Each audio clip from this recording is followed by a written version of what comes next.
Hello everyone, this is Josh with T Firearms, and today we are going to be going over a topic that a number of you have requested, which is basic helmet setup. Specifically regarding use with night vision, but just basic helmet setup in general. So we've got a ballistic one here, and we've got more of a bump helmet setup here. Of course, you can see which one I use the most. It's definitely the bump helmet. And the reason why is lightweight, and we'll get into all of that here very shortly. So with all that being said, let's go ahead and we will switch over to my hands and get this video started. So see you in a second. And we're back. So let's go ahead and get into these real quick. As you can see, we've got a ballistic helmet here, a bump helmet here. Let's real quick discuss the differences between a ballistic and a bump helmet. Your bump helmet is going to, as the name would imply, just offer you protection against bumps and things of that nature. And more importantly, or I guess more predominantly over the years, especially as the GWOT wore on, bump helmets are predominantly being used for and designed around offering you the opportunity to place some type of commo / headset equipment with noise canceling earphones on them, and then a mount for your night vision. This one, like I was saying earlier, is the one that I predominantly use, and we'll get into the reasons behind that here shortly. A ballistic helmet, again, as the name would imply, offers some type of ballistic protection, and there's a lot of confusion over what's a good ballistic helmet and what protection should a ballistic helmet offer and all of that stuff. And the internet is rife with fighting because that's what people like to do on the internet over that matter.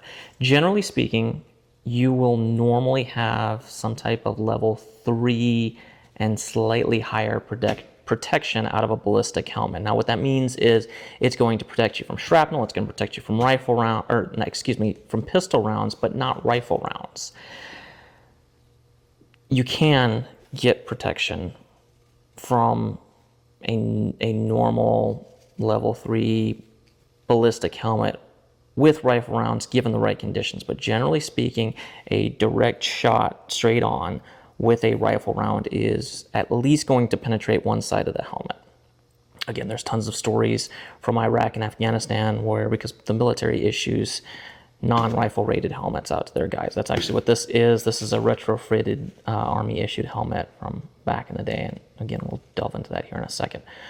But there's tons of stories of guys surviving shots to the dome with AK-47 rounds, Mosin-Nagant-esque, Dragunov-esque, 7.62 by 54R rounds, and those are generally considered in many cases to be armor penetrating rounds, and dudes have walked away from them, and they're still alive to tell the story. They'll have pictures of them with their helmets and smiling faces, which I imagine is normally what you do if you survive a rifle round to the head. But anyway, these generally speaking are not designed for rifle rounds, and if you see one advertised that is saying that it is, be very skeptical. That is not to say that there aren't helmets out there that are rifle rated. It's just that they're very rare, and anytime we talk about armor and especially ballistic protection, there is so much snake oil out there that I tend to be very, very skeptical and highly critical of claims made by companies, because for me, anytime you're dealing with life-saving equipment, be it firearms, be it ballistic protection, be it medical gear, anything that's going to save lives, shady marketing turns my stomach like nothing else, because you are essentially playing with people's lives and trading it for money, which I think is utterly disgusting. But I'll get off my moral high horse and let's jump into this. So we'll start with our ballistic helmet here. As you can see, I've attached scrim to it. Scrim is what the cool kids are all into these days. It's basically some type of camo netting, or used to back in the day it was strips of burlap, but something you just attach to your helmet, and this attempts to help break up the outline of this giant round thing sitting on your very human looking round head and making it even more obvious. So you try to break up those lines and make it not as obvious. This is one of the big reasons why, especially early on in the GWOT, a lot of guys, myself included, didn't like wearing helmets. It was because yes, you had added ballistic protection, but you did so by creating more of a silhouette, more of an identifiably human shape, especially when backlit or something like that. And at the time, night vision wasn't as predominantly used as it is now, nor, well, electronic ear protection didn't even exist back then. So there was a lot less reason to have a helmet. Now that's changed, and enter scrim.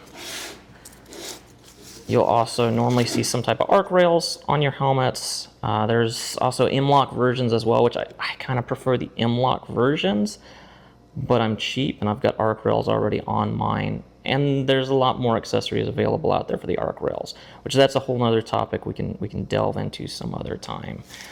As far as the helmet itself, this one, and again, there's a lot of, you can see this one's not super heavily used, and it's probably should have double checked that it was being maintained better before throwing it on this video. But anyway, this one is actually a retrofitted issued Army ACH. And these have great ballistic protection, punch well above their weight class, and have a solid reputation from the GWAT for a reason. This is an H-style headlock system right here. It does not have a cam back here. This is almost identical to what I wore overseas as a regular conventional infantryman, with the exception of this one has been cut aftermarket with a high cut to it. And there's a couple of companies out there that do that, and this, in my opinion, is one of the more cost-effective ways to get into ballistic helmets that aren't going to be garbage. There are a lot of sub $500 ballistic helmets out there, and most of them are trash, and you're not getting a very good value for your money. These ones do offer solid ballistic protection. They are well proven, just solid little workhorse helmets, but normally they've got these big old bulky ears and you can't put muffs on them or anything like that. This one's also been drilled for a Wilcox Shroud and had a couple of other modifications to it. You can find these online from a couple of different manufacturers out there, and we'll throw some down in the comments, or excuse me, in the description, so you've got some options to look at. But you're looking at anywhere from $350 up to around $500 for a good one with good options, and a lot of them will come with your shrouds, or your Wilcox shrouds, your arc rails. Some of them come with helmet covers, all that kind of stuff. So very good, solid options if you want to have ballistic protection. And then of course we got our standard Rhino mount here, and like I said, the scrim, which we'll probably do another video on scrim or something like that later, but for the sake of brevity, we'll avoid that for today. This one, as you can see, much more tricked out. This is what I'm actually running right now. This helmet cover is just a super cheap, I don't even know, got it from Amazon helmet cover. It's on here right now because it is not IR compliant, and we're going to do a video on that, which is why it's on here, and then we'll show the scrim and a bunch of other different stuff, but that's for the future. But anyway, basic helmet cover, I think it cost like $15. I got what I paid for with that one, and like I said, we'll do a future video on that. We've got these are MSA Swordens that have been retrofitted with a camo kit and need a slightly better tape job, but I was in a hurry and I wanted to look cool like my other friends. It's got your side rail, or your your Arca rail mount clips, which I'm not a huge fan of these necessarily. They work, they get the job done, but I will most likely be upgrading to some style of ones that hinge backwards, that similar to what Safariland makes for their amps. Up on the front we've got, I don't know if this is it's definitely not a Wilcox shroud, but it is an all-metal shroud up here. And then we do have an actual Wilcox mount. Now this helmet itself, the shell, and this is something I did a ton of research into. Originally I was going to get an ops core, but the issue with the ops core is it runs a plastic internally designed shroud. And the issue with that is these are metal, and plastic's weaker than metal. So if you use it a lot, which I generally tend to do with my stuff, over time, hinging it in and out of your mount is, because you've got this sort of bayonet style lug here and then another hinged clip right there. Over time, that will start to chip out your mounts, especially if you've only got one mount. Like these are like $600 Wilcox mounts, which is why this one doesn't have one. So if you're swapping them back and forth, if you just got one mount, I mean, even these brand new, these ones are like $150. So if you're swapping them back and forth a lot, which is normally what happens if you got a bump in a ballistic helmet or like a nightcap or something like that, then you're going to prematurely wear that out. And the problem with it being internally built like it is into the OpsCore bump helmet is that once it's worn out, it's done. Your helmet's useless. And one of the primary reasons for having one of these is to run night vision. So that's extremely counterproductive to what you want to do. These airsoft ones are plastic, which normally, people say, oh no, airsoft, don't do airsoft stuff. And generally speaking, I would agree. But we don't need ballistic protection out of it. And as long as it's a plastic shell that works and allows me to mount quality components to it in a reliable manner, there's no reason to not go with it. So airsoft shell, and I'll post links to all of these products in the description, so if you guys want to build one out yourself, because this is the biggest question I get is, which one should I get? And I tell people, well, it's not so plug and play as that. And then it's, okay, cool, so if I'm getting this airsoft one, how do I make it not garbage? And that's what this video is about. So inside of here, I believe this is a Hardhead Veteran, which I generally don't like the company, but their pads are actually pretty good. They've got a lot of sleazy marketing they use, and we can get into that some other video. But again, going along with what I was saying earlier about my issues with poor advertisings in relation to life-saving equipment, Hardhead Veterans have a bad habit of shoddy marketing that I morally disagree with. That being said, their pads are good. These are memory foam pads. They've got their new lattice ones are very interesting to me, and I wouldn't mind trying out a set eventually. This is a GNTech dial suspension system, which dial suspension systems are the current hotness. Another really good dial suspension system you can get is the Team Wendy Camlock system, and it's an entire just unit that sits in the helmet and does a really good job of making your helmet nice and lightweight. Team Wendy is another controversial company, which you'll notice that's kind of a trend with the tactical industry, is controversy. But that being said, I value a lot of products based off of performance and then company ethics after that, which maybe people disagree with me on that, but the reality is most companies that are making it big in the world probably are doing something shady. So you take it with a grain of salt, you do what you can with what you got. But anyway, this harness is awesome. Clips on. It's very similar to the old school H harness we saw on that.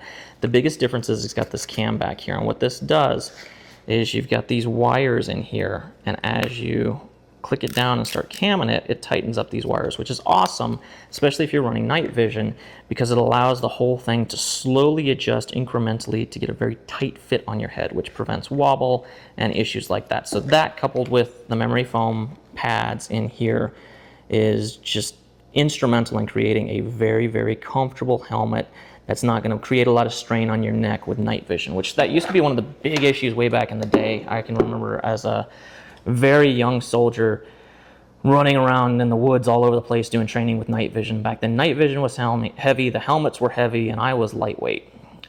Such is not the case anymore, unfortunately, but at the time, one of the biggest issues we would have is you would end up having neck strain and developing migraines just because of the weight of everything on your head. And so it was a very critical skill set as an infantryman to just be forced out there with your helmet, with your nods, in a training environment, so that you could build neck strength, so that you could build head strength, and so that you could build resiliency to running around with this equipment. I strongly recommend that you still do that if you do get this equipment, because familiarity breeds competency. And so the more familiar you are with your equipment, the better you're going to be able to run it, the better you're going to be able to use it, the more you're going to be able to do with it. However, what's nice about these new systems is because they are lighter weight, because they are more comfortable, they mitigate a significant amount of those issues and make it very possible to run, entire 12-hour missions without any type of issues. Back here, we've got a basic, and I believe this is a TNVC counterweight system back here. I've got this one. This might be an Amazon special. I know I've got a TNVC one on my skull cap, which I'll do a review on that sometime too. But either way, basic counterbalance back here. What this does is it counterbalances your night vision, which I'm not running anything fancy. This is, I say that. These are White Foss TNVC L3 PVS 14s. I like the mono tubes because I'm old, and that's what I ran back in the day, and it's what I'm very comfortable with. I have thousands and thousands and thousands of hours underneath a mono tube just because of running around in the woods with them. And so for me, it's familiar. It's something I'm comfortable with. Are dual tubes nice? Absolutely. Are quad tubes even nicer? You betcha. But I like what I'm familiar with, and this is what I'm familiar with. This, because I know people are going to ask, this Caddy here is actually super awesome. It's all padded. This is designed by Wendigo Works out of Utah. They're actually really good friends of ours. But this is, if you're looking for just something that you can carry around in your bag, that'll carry some batteries and your PVS 14s in it, and you can fit quad, or excuse me, you can fit duals in here. Obviously, you can't fit quads, but these are really nice. Back to what we were talking about. So with your weight back here, it helps counterbalance some of the weight here, which instead of, and this was again another issue we used to have back in the days, you would have all this weight forward of your head and it would put all this strain back on your neck muscles back here. Adding a counterbalance here helps pop it back. Plus you can also get battery packs and stuff like that that'll increase the life of your night vision. You can also, I mean, what I do, I don't even put weights back here. I put actual batteries back here. So there's just a ton of batteries back here. So as long as I got my helmet, all of my optics and all of my illumination sources have batteries in them.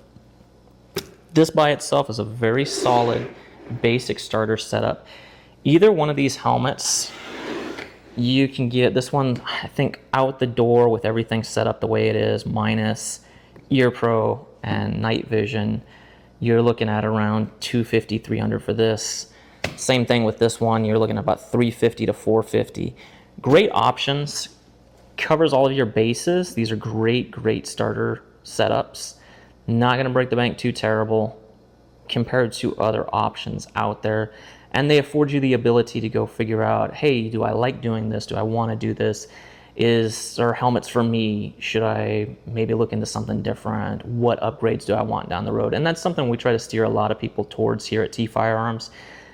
If you're starting out, don't necessarily buy the most expensive thing you can just because you don't want to be a poor or your friends will make fun of you. Yeah, if you got the money to do it, absolutely do it. There is a reason nice stuff is expensive, and it's normally because it's nice, and nice stuff's nice to have. I like nice things. That being said, you don't necessarily need tier 1 level gear if you're just going to be LARPing in the woods, not doing tier 1 stuff.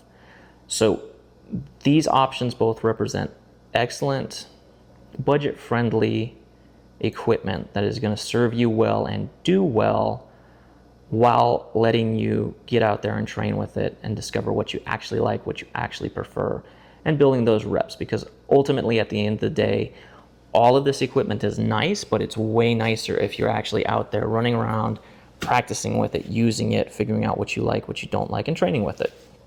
Because we don't buy this equipment just to have it sit around. We buy this equipment so that we can use it, so that we can enjoy it. And in order to get use and enjoyment out of something, it needs to be able to hold up to training. So get out there, train with your equipment, use your equipment, have fun with your equipment. If you got any questions, let us know.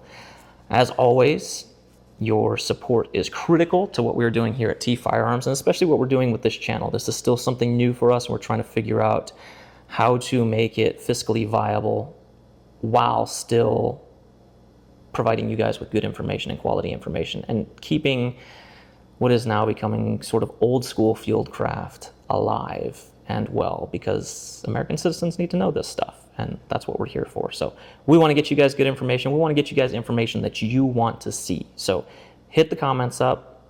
Let us know what you want to see next. This video is actually a user suggestion. He said, hey, Josh, I'm getting into night vision. What should I do? Tell me about helmets.